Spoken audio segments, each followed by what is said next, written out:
Hey everyone, this is just a quick overview video for people that might be at home or just want some refreshers or need to go back and take a look at the notes for the research project. Okay, so first thing, all of you at this point should have a civilization that you are researching. So China, Rome, Greece, Mesopotamia, or Egypt are the five. Pretty much everyone got their first choice for a topic. Okay. So the very first thing that you should take a look at is the outline. I posted an example along with the blank outline that you guys are working on. All right. So we're doing this piece by piece, and each part here, that's going to end up being a paragraph in your final copy, and then your rough draft, and then your final copy. All right, so we'll go through this piece by piece. We'll talk about it a little bit, tips and tricks on how to do this really, really well. Excuse me. So first thing is introduction. So geography in social studies has always been the thing that we do first. You really can't talk intelligently about civilization until you know where it is and how the geography affects the life of the people there. Um, so we're looking for hemispheres, continent, bordering civilizations. What I mean by that is the civilizations that bordered the place you picked during ancient times. You could also talk about modern times in this section as well. So, for example, you could say ancient Rome during the Roman Empire bordered the Middle East and Mesopotamia, North Africa. However, now the countries that border Italy are France and Switzerland. Okay, so that's the one opportunity in this essay where you could talk about ancient and modern times together. Um, Major landforms. This would be specific landforms. So instead of saying peninsula, Italian peninsula. Instead of saying mountains, you would say, oh, Mount Etna. All right. And a simple description of that. So rather than listing major landforms, I'd rather have you, let's say you listed five major landforms or something. I'd rather have you narrow that down to two and then describe them uh, in detail. That's a better avenue to go down. Time period your civilization existed, that would be when the civilization started and when it fell apart. Okay. Going over to the examples, you see this exact thing here. Our friend Annika from a few years ago, she did an Indian civilization. None of you guys are doing that, so it's a really good example. She picked the Harappa civilization. She added when it started, hemispheres, um, China, Afghanistan, Sri Lanka, and some important landforms, Indus River Valley, and Himalayas. I would have liked to see her maybe describe these two a little bit more in detail.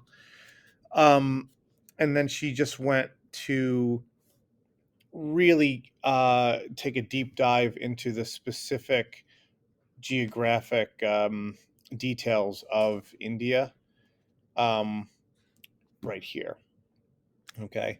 So, pretty much what I'm looking for in your note section is to make sure that you're answering all of these questions um, on the outline, and also that you are connecting your information to a source.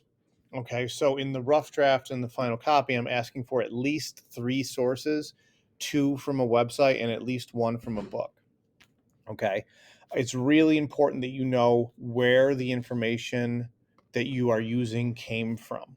Okay, so the book that they use right here, Historical India, Great Ages of Man, and then above it is the information that came from that specific source. Okay, um, right here, all of this information came from the Ancient World, which is the textbook that we use in social studies. All right, so if you pull information from the internet or from a book, make sure you are connecting it and you know exactly where it came from, because we're going to be doing noodle tools later, and you just don't want to create more work for yourself. It's very difficult to go back and kind of investigate where you found an individual fact. So do yourself a favor And while you're taking notes, make sure that you are connecting to everything. All right. Second thing is stable food supply. What kind of foods do they eat? How was it produced? What was the climate? And how did the climate affect food supply? This could kind of be, this is a pretty simple section. The one thing here that you need to be careful with is that you were talking about ancient times and not modern. It's very easy to say, oh, well, red sauce in Italy was eaten, or like spaghetti and meatballs or something. But tomatoes didn't exist in Italy until the 1500s. Okay, they were brought over with explorers. So um, don't tell me modern foods. Okay, if civilization happened to eat the same foods in ancient times and modern times, that's different than just sharing modern things. How did they produce it? Did they trade for their food? Was it farmed? How was it farmed? What were the methods that they um, did that in? What was the climate? Climate is weather, okay? Like year-round weather patterns. Were there hot summers? Was it dry? Was it wet? What were the winters like? How did the climate affect food supply? Did people have to stockpile foods for the winter and grow everything in the summer? So, a little bit of research in the food will help you with that. This is a pretty straightforward um, paragraph. Again, historical India, great ages of man is connected to the information here. So, another great example. Going back to the outline, third, government. What type of government was it? What laws did they have? How were they ruled? Even if you wanted to add a famous ruler, um, for example, Pericles in ancient Greece was one of the people that really influenced and pushed for democracy. So, a famous ruler, type of government. We studied all those different types in social studies: tyranny, democracy, monarchy, oligarchy. Um, so, really taking a deep dive into that. If you're doing Mesopotamia, laws, Hammurabi's code would come to mind. So, um, answering these three questions here, going back over to our example, we have another situation where there's some information, and then the exact place where they got the information is linked and copied and pasted right there. Okay. So that is pretty much for government. Social classes is the triangle that I posted a million times uh, on the board. Different classes of people, who was in each class, and what were the different jobs in the civilization. So again, another straightforward thing.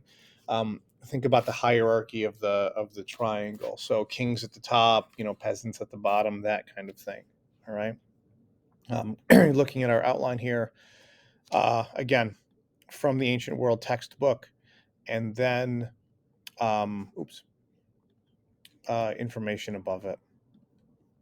Highly developed culture. This is a paragraph where you can take a deep dive into one of these categories, or you can do them all. Okay. For example, if you're really into Greek mythology and Greek religion, you could spend a few paragraphs just talking about religion.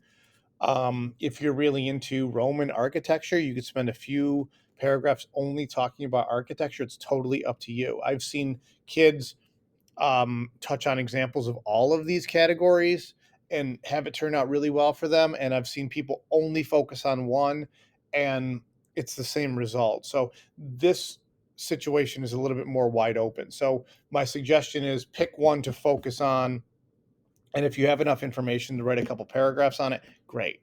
Um, if you are going to choose to do each one of these categories, art, music, religion, architecture, and games, each one is a separate paragraph because it's a different topic. Okay. Um, so that is totally up to you. Highly developed culture.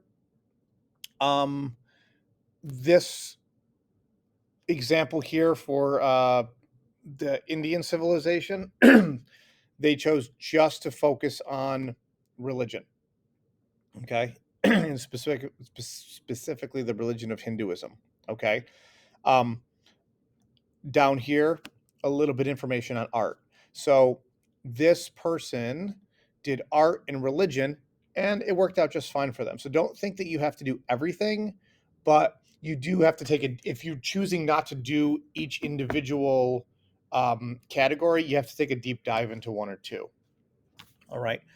The one difficult thing, music is difficult because it's very hard to describe music in writing. So the way to go with that would be um, maybe talking about the instruments that might have been used. Okay. So that is pretty much an overview of the outline. We're doing everything piece by piece. It's due May 20th. Um, a couple other tips and tricks, and then I'll let you go. First, when you are taking notes and putting things into your outline, it is best to um, write them in your own words as you are taking the notes and as you are putting it in the outline. If you are just copying and pasting information from a website, first of all, you're going to have to change it over when you write your rough draft. And secondly, um, if you don't do that, you're plagiarizing. So set this up in a way where the rough draft is the least amount of work possible for you. You know, do everything up front. Secondly, I have my notes on the board here. Google is not a source. And let me just show you this really quickly. If you were just trying to find out how long the Tigris River is, you know, Google is our friend and it'll tell you the answer all the time. And so we have this answer here. All right. Now, don't tell me that you found the information on Google because that's not really accurate. Anytime that Google gives you this like box here or sometimes down in this area, um, it'll give a source. So, for example, Wikipedia is where all this information came from, and then Britannica is where it's saying it's 1,180 miles. Um, this is what you'd want to click on, and it takes a deep dive into the Tigris River and its specific traits. So, Google is not a source. It'll lead you in the right direction, but you need to go a little farther than just the page that Google tells you to go. It's called, you know, thinking critically. Um, anyway, so just make sure that you're covering all of those things and take your time. The important parts are just to make sure that every single bit of information that you have, you connect it to the source because we're doing Noodle Tools. And without that, you're going to create a headache for yourself. So thanks. Let me know if you have any questions. I'll post this video to Google Classroom, and then you guys could comment in the comment section.